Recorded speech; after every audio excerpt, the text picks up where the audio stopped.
तो मूवी की शुरुआत होती है माइकल से, जो एक ऐसे शहर में ड्रग सप्लाई करता था जहां यमराज किसको कब उठा ले कुछ नहीं पता।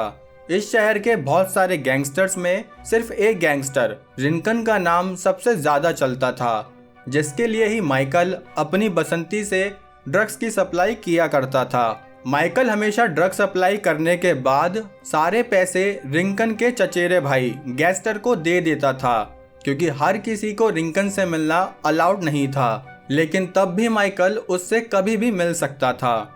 रिंकन को एक ऐसा गैंगस्टर मान लो जो किसी को मारने से पहले आधी बार भी न सोचे। ऐसे ही एक दिन उसके चेले एक ऐसे डीलर को पकड़कर लाए जो बहुत टाइम से रिंकन को धोखा दे रहा था। ये जानकर रिंकन ने ऑर्डर दिया कि इस आदमी को इतना टॉर्चर करो कि ये खुद मरने की भीख मांगे, बाकी जिसके नाम में ही रिन हो वो तो सबको धोएगा ही। खैर, दूसरी तरफ माइकल अपनी बसंती से ड्रग्स की सप्लाई करते हुए एक रेगुलर कस्टमर डैनियल के पास पहुंचा। डैनियल दिखने में भले ही चर्सी जैसा हो, लेकिन वो ड्रग्स इसलिए लेता था ताकि वो अपना डिप्रेशन कम कर सके। असल में डैनियल एक रिटायर्ड यूएस सोल्जर था, जिसके साथ अफगानिस्तान की लड़ाई में एक बार कुछ ऐसा हुआ जिससे वो मेंटली तो परेशान हुआ ही, लेकिन साथ में उसने अपनी बोलने की क्षमता भी खो दी। और लड़ाई में ऐसा क्या हुआ वो हमें आगे पता चलेगा। इसलिए डैनियल हमेशा अपने फ़ोन में मैसेज को वॉइस में बदलकर बात करता था। जब भी माइकल उसे ड्रग्स देने आता तभी डैनियल उसे समझाता कि बेटा तुम्हें यह काम छोड़ देना चाहिए, लेकिन माइकल हमेशा डैनियल की बातों को इग्नोर कर देता, क्योंकि उसके घर में वो ही अकेला काम करने वाला था। यहाँ से निकलकर वो कार्लोस नाम के बूढ़े आदमी के पास पहुंचा, जिसने थोड़े टाइम पहले माइकल से कुछ ड्रग्स लिए थे।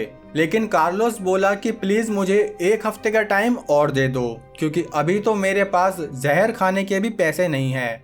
तब माइकल ने उसे एक हफ्ते का टाइम दे दिया और बोला कि जल्दी से पैसों का इंतजाम कर लो, वरना रिंकन तुम्हारा परमानेंट इंतजाम करवा देगा। यहाँ से सीन रिंकन पर आया, जिसने नोटिस किया कि ये कार उसके घर के सामने काफी दिनों से खड़ी रहती है, जिससे वो समझ गया कि हो ना हो FBI उस पर नजर रखने की कोशिश कर रही है। यहाँ से वो अपनी बहन के पास आया, जिसकी आज शादी होने वाली थी। तभी यहाँ एक पादरी रिंकन की बहन की शादी के बारे में डिस्कस करने आया। पादरी बोला कि भाई शादी तो चर्च में पूरे रीति रिवाज के साथ होनी चाहिए, लेकिन रिंकन बोला कि शादी तो यहीं हमारे घर में होगी, क्योंकि मेरे पीछे काफी लोग पड़े हुए हैं। अब रिंकन की बात टालकर पादरी को थोड़ी ना अपनी रिन साबुन से धुलाई करानी थी, इसलिए वो घर में ही शादी के लिए मान गया। यहाँ माइकल ड्रग्स के बचे हुए पैकेट ड्रग्स कैंप में देने आया। तभी उसे वहाँ उसका छोटा भाई स्टीव मिल गया, जो कि खुश होते हुए बोला कि मैं तो अब गैंगस्टर लॉर्ड रिंकन के लिए ड्रग डिलीवरी का काम करूंगा और बहुत सारे पैसे भी कमाऊंगा। ये सुनकर माइकल गुस्से में स्टीव को वापस स्कूल छोड़ आया, क्योंकि वो अपने भाई को इस धंधे से दूर रखना चाहता था। यहाँ डैनियल एक फास्ट फूड कॉर्नर से अपने लिए खाना लेने पहुंचा, लेकिन उसके ना बोल पाने की वजह से काफी लोगों को अपने ऑर्डर के लिए वेट करना पड़ रहा था। तभी उनमें से कुछ गुंडे डैनियल को परेशान करने लगे। डैनियल चाहता तो उसी वक्त उनकी पुंगी बजा देता, लेकिन वो अपनी लड़ाई वाले डिप्रेशन से अभी तक बाहर नहीं आ पाया था, इसलिए वो खुद को शांत करने के लिए माइकल से खरीदे हुए ड्रग्स लेने लगा। तभी वहाँ दो गुंडे और आ गए, जिनको लगा कि डैनियल कोई गंजेड़ी है तो चलो मिलकर इसे लूट लें। पर डैनियल ने उन दोनों की गर्दन का नट टाइट करके उन्हें वहाँ से भगा दिया। या रिंकन अपने घर में बड़े भाई की जिम्मेदारी पूरी करते हुए शादी के अरेंजमेंट कराने लगा, क्योंकि वो अपनी बहन की शादी में कोई कमी नहीं चाहता था। तभी वहाँ लड़के वाले आ गए जो रिंकन से बहुत डरते थे कि कहीं किसी बात पर रिंकन उन्हें अपना प्रसाद ना चढ़ा दे। अब सब लोग शादी की तैयारी में लग गए। तभी वहाँ माइकल रिंकन को ड्रग्स के पैसे देने पहुंचा। तब हमें पता चला कि रिंकन माइकल को बहुत चाहता है, क्योंकि माइकल का तेज दिमाग और शांत व्यवहार उसे बाकी डिलीवरी मैन से अलग बनाता है। रिंकन ने तो माइकल के लिए शादी का सूट भी सिलवाया था, क्योंकि वो माइकल को अपनी फैमिली से कम नहीं मानता था। तभी इनकी बातों से हमें पता चला कि माइकल का बड़ा भाई एक फॉर्मर सोल्जर था, जो माइकल को गैंगस्टर और ड्रग डीलर से बचाते हुए मारा गया।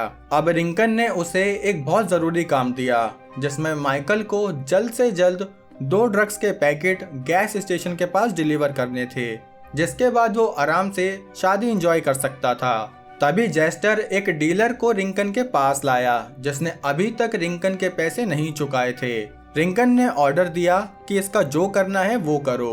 अब जैसे ही माइकल यहाँ से निकला, तभी जेस्टर उसे गुस्से में देखने लगा, क्योंकि उसकी इस बात से जल रही थी कि रिंकन ने इतना बड़ा काम उसकी जगह माइकल को दे दिया। यही शिकायत उसने रिंकन से की। तब रिंकन उसे बोला कि तुम थोड़े हल्के दिमाग के हो क्या? तुम्हें पता नहीं है कि FBI वाले हमारे पीछे पड़े हैं, इसलिए ही माइकल को मैंने ये काम दिया, क्योंकि कोई FBI ऑफिसर एक बच्चे पर शक नहीं करेगा। यहाँ माइकल वो पैकेज डिलीवर करने जाने लगा, तभी उसने देखा कि कुछ गुंडे उसके भाई को मार रहे हैं। असल में ये इनकी एक रस्म थी कि जो भी न्यू मेंबर गैंग में आएगा उसको सब अपनी श्रद्धा अनुसार थोड़ा थोड़ा प्रसाद देंगे। अब पहले तो माइकल ने अपने भाई को बचाने की कोशिश की, लेकिन फिर उसे ये झूठ बोलना पड़ा कि रिंकन ने स्टीव को मारने से साफ मना किया है। ये सुनकर सारे गुंडे साइड हो गए, क्योंकि उन्हें पता था कि अगर ये सच हुआ तो रिंकन उनकी बढ़िया तरीके से धुनाई कर देगा। अब माइकल पैकेट डिलीवर करने की जगह अपने भाई को घर छोड़ने चला गया। तभी उसने गलती से अपने घर पर एक ड्रग्स का पैकेट गिरा दिया। इतने में उसके घर गेस्टर भी अपने साथियों के साथ पहुंचा और बोला कि रिंकन तुमसे मिलना चाहता है, क्योंकि अभी तक तुमने उसके पैकेट डिलीवर नहीं किए। अब गेस्टर इन दोनों को रिंकन के पास ले जाने लगा, लेकिन बीच रास्ते में ही वो माइकल को मारते हुए बोला कि मैं तुम्हारी आंखों के सामने ही तुम्हारे भाई स्टीव को जान से मार दूंगा। इस सिचुएशन में माइकल को यहाँ से भागना ही सही लगा, इसलिए उसने स्टीव को साथ लेकर यहाँ से भागना शुरू कर दिया। गेस्टर और उसके साथी भी उन दोनों का पीछा करने लगे। यहाँ ये दोनों भागते भागते अचानक से डैनियल की गाड़ी के पास पहुंचे और उससे मदद लेते हुए ये दोनों ही उसकी कार में बैठ गए। अब गेस्टर और उसके साथी बाइक से इनकी कार का पीछा करने लगे, लेकिन डैनियल ने अपनी ड्राइविंग स्किल से उन बाइकर्स को दीवार में चिपका दिया, पर इस वजह से उसकी कार भी ऑलमोस्ट क्रैश हो चुकी थी। तभी माइकल ने गलती से एक और ड्रग का पैकेट उस कार में ही गिरा दिया, जो कि एक्सीडेंट की वजह से पूरी तरह जल चुकी थी। तभी उसने सोचा कि 2 पैकेट में से एक पैकेट कार में गिरा तो फिर जरूर एक पैकेट उसके ही कमरे में गिरा होगा, या रिंकन अपनी बहन की शादी में बिजी था। तभी गेस्टर ने आकर उसे माइकल की हरकत के बारे में सब बताया। ये सुनकर रिंकन ने गुस्से में गेस्टर को ऑर्डर दिया कि कैसे भी करके इन दोनों भाइयों को जिंदा हालत में मेरे पास लेके आओ। दूसरी तरफ डैनियल ने माइकल को सलाह दी कि तुम दोनों भाई इस शहर को छोड़कर चले जाओ, लेकिन माइकल को यह आइडिया बिल्कुल अच्छा नहीं लगा। वो अभी भी रिंकन का वो एक पैकेट डिलीवर करना चाहता था, इसलिए वो बोला कि तुम मेरे काम में दखल अंदाजी मत करो। जिसके बाद वो स्टीव के साथ रिंकन का वो पैकेट ढूंढने चला गया। यहाँ गेस्टर के जाते ही स्पाइडर नाम का आदमी रिंकन से मिलने आया, जो कि आज के टास्क के पूरा ना होने की वजह से गुस्सा था। स्पाइडर बोला कि अगर वो पैकेट डिलीवर नहीं हुए तो तुम्हें उसकी भरपाई बहुत सारे पैसों से करनी होगी। यहाँ माइकल दूसरे रास्ते से अपने कमरे में पहुंचा, जहाँ बहुत ढूंढने पर उसे वो पैकेट पलंग के नीचे मिल गया। तभी वहाँ ये डोरेमोन आया, जो बोला कि बाहर गेस्टर के आदमी खड़े हैं, इसलिए मैं तुम्हें सेफ रास्ते से बाहर लेके चलता हूँ। लेकिन ये डोरेमोन तो खुद जियान से मिला हुआ था। अब जेस्टर और उसके साथी उन दोनों भाइयों को रिंकन के घर ले आए। यहाँ डैनियल जब अपने घर पहुंचा तो ये देखकर चौंक गया कि जेस्टर और उसके साथियों ने उसके ससुर जी को खूब मारा था। अब डैनियल को बहुत गुस्सा आया, इसलिए उसने जेस्टर से बदला लेने साथ ही माइकल और स्टीव को बचाने का प्लान किया। फिर यहाँ से डैनियल रिंकन के घर के पास पहुंचा, जहाँ पहले तो 2 गुंडों ने उसे खूब धोया, लेकिन तभी डैनियल को अपनी अफगानिस्तान की लड़ाई याद आई, जिसको याद करके उसने उनमें से एक आदमी को पूरा खत्म किया और दूसरे आदमी को अपना बंदी बना लिया। फिर डैनियल ने उसको हॉस्टेज बनाकर FBI और बाकी गुंडों को ये दिखाया कि वो FBI वालों में से एक है, ताकि उन गुंडों में से कोई एक फायरिंग स्टार्ट कर दे। और ऐसा ही हुआ। जैसे ही अंदर आतिशबाजी शुरू हुई, यहाँ बाहर भी दूसरी आतिशबाजी शुरू हो गई। इस क्रॉस फायरिंग में रिंकन के आदमी और FBI एजेंट्स दोनों ही मारे जाने लगे।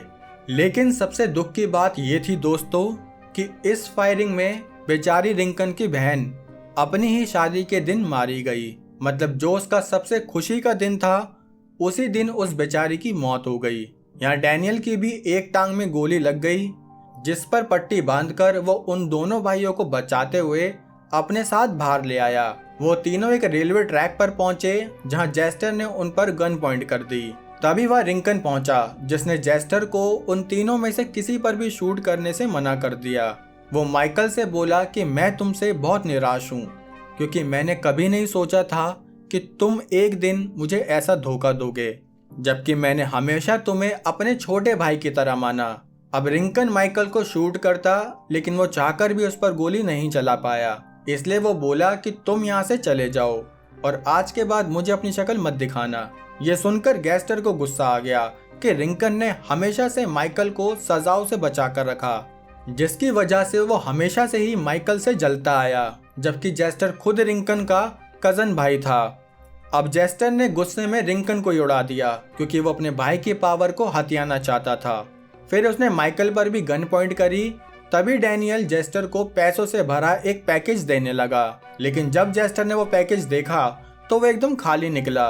इस बात से गेस्टर डैनियल को शूट करता कि इतने में गेस्टर पर ही किसी ने शूट कर दिया, और ये और कोई नहीं बल्कि हमारा डोरेमोन था, जिसने एंड में जियान का गेम बजा ही दिया। अब मूवी के एंड में स्टीव और माइकल एक ट्रेन से अपनी जिंदगी की नई शुरुआत करने निकल गए।